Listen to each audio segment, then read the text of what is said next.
Hi, welcome to this task. Basically, we are going to be reading through this together. I will be stopping to make lecture points with respect to what is going on in various paragraphs, and you will need this information to help you do better on this task, which is worth quite a lot, 8% of your course grade. So make sure that you're following this video carefully and taking notes and whatnot. Let's go ahead and start off with the title. Okay, so we see that the title is Why People Loot. If we were to turn it into a question that the author is answering, of course, it's why do people loot? What is the word that names the fundamental and powerful concept that is the focus of this piece? That would, of course, be the action of what? Looting. So it's interesting to think about the question, a moral question. So we know that people loot, right? Do people loot? Yes, people loot. Those are, non-moral questions, non-moral statements.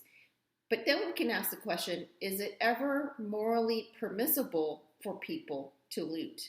I think there might be some information in this article and some insights and perhaps some others that I looked at where we might see why and how in some cases it might be, or at least we can understand the logic that some might present in order to justify the claim why it might be sometimes morally permissible to loot. I think it would be very difficult to make the case, but perhaps there's an extreme situation, a social, cultural situation, or political situation where it might be morally obligatory to loot. But I think that'd be a very hard case to make.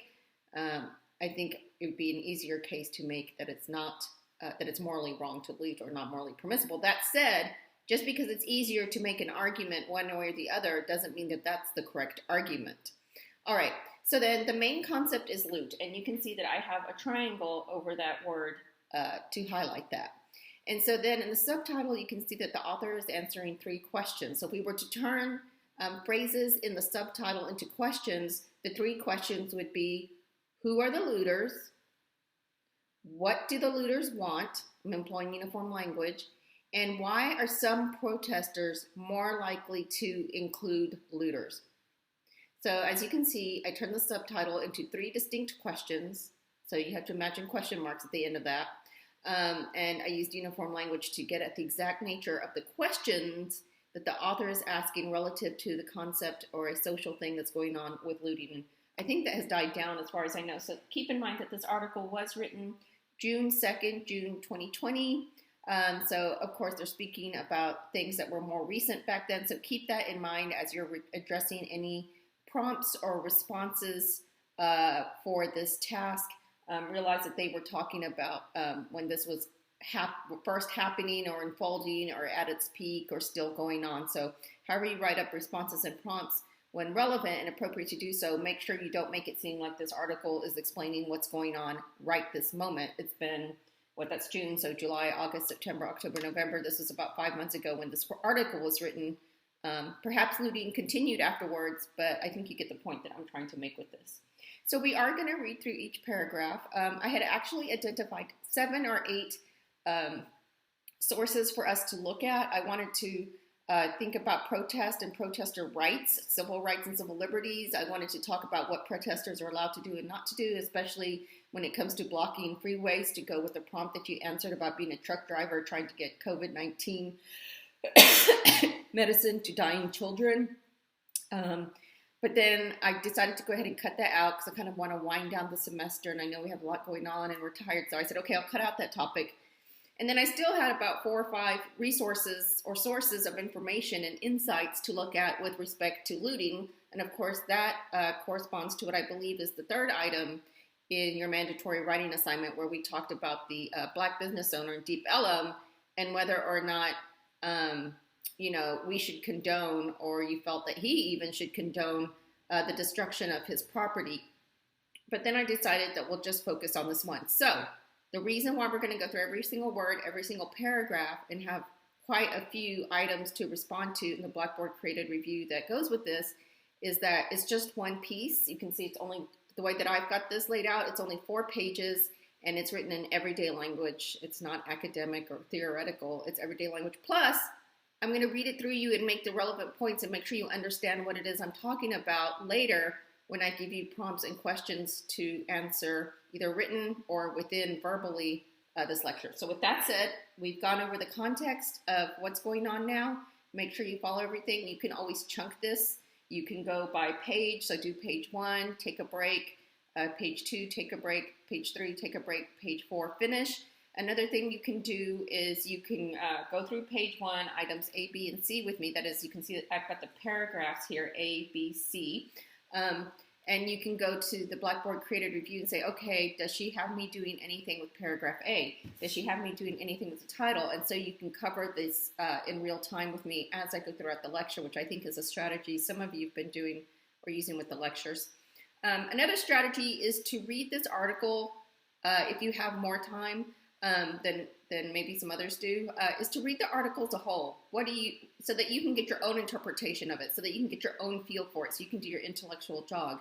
And then it'll be interesting for you to read it with me to see what points I make, what I thought was important. And in fact, I think it'd be really interesting, since we're just doing this one short article this week, in addition to answering a peer question and evaluating their question, I think it'd be really interesting for you to see if you notice the same things that I notice.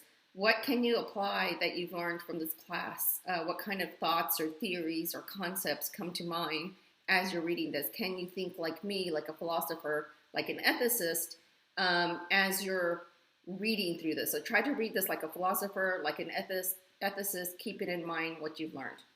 If that's what you want to do, pause the video and come back to it when you're ready. If you don't have that kind of time, then hey, let's just go ahead and get started.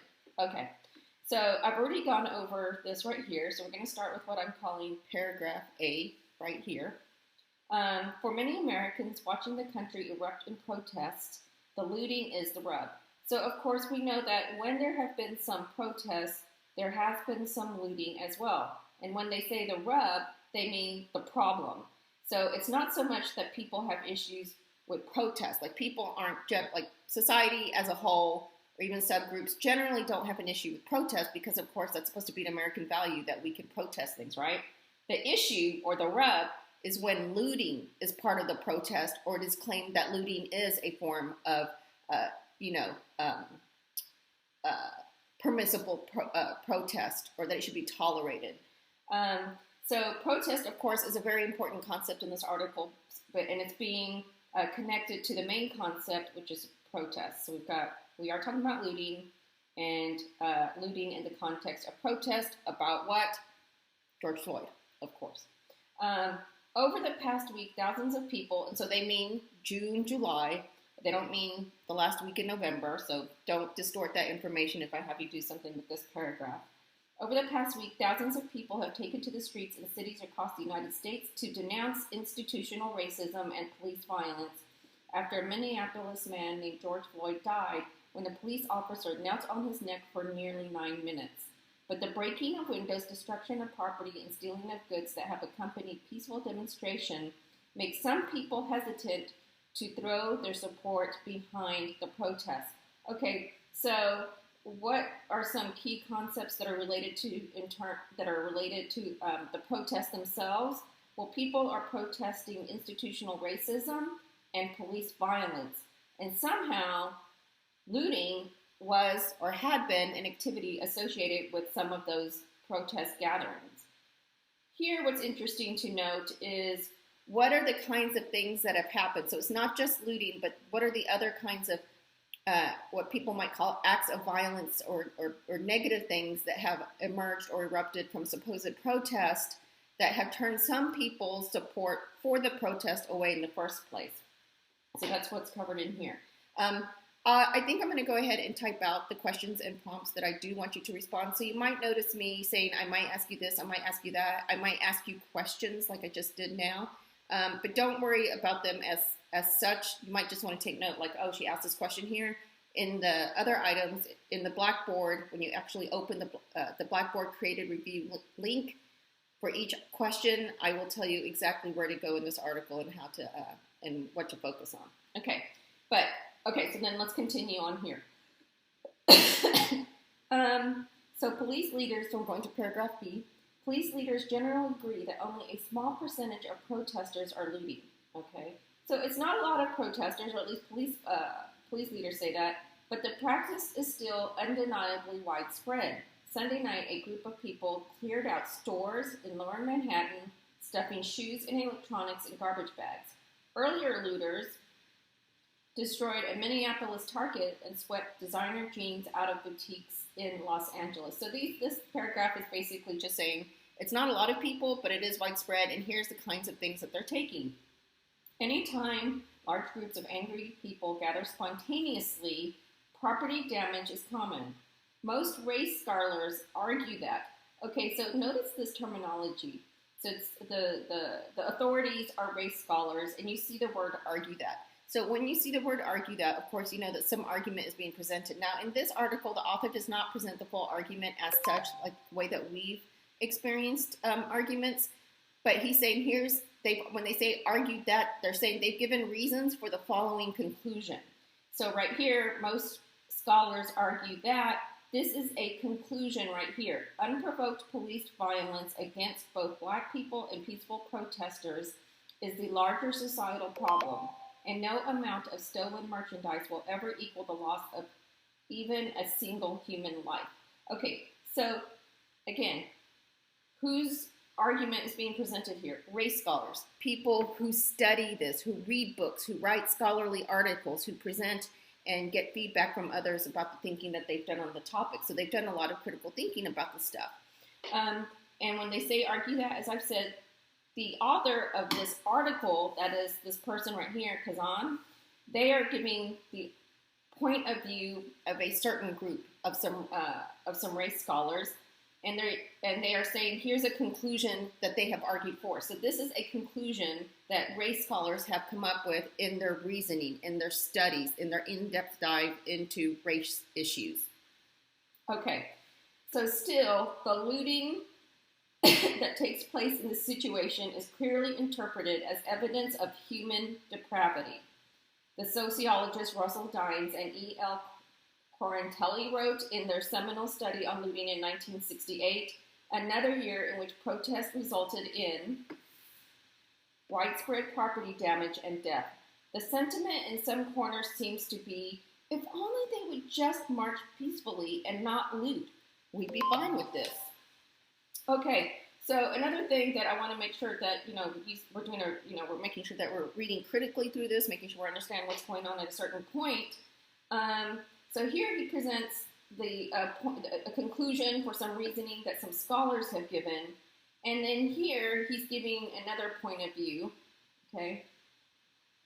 Again, it's not the author's point of view. The author of the article is presenting different points of view. So notice, by the way, what is he using to do that? Which intellectual virtue, okay, are you using when you try to show that you understand why somebody else thinks, not feels? You're not trying to understand the feelings. This article is about why might some people think X? Why might some people think Y? Now, of course, this might involve the discussion of feelings, but what must this article's author, Kazan, have as an intellectual virtue to show us that he can understand how someone gets from their reasons to their conclusion?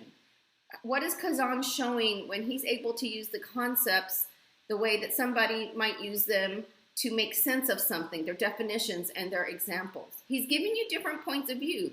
He doesn't tell us what his point of view is. He doesn't say, I think, this is my opinion, here's what I have to say about the topic. He's saying, here's what the scholars say, here's what some other people say. And supposedly, he's supposed to be doing it in an objective manner. So what intellectual virtue? I mean, we know he needs, and think about this question. Think about the wording that I've been giving you the last couple minutes.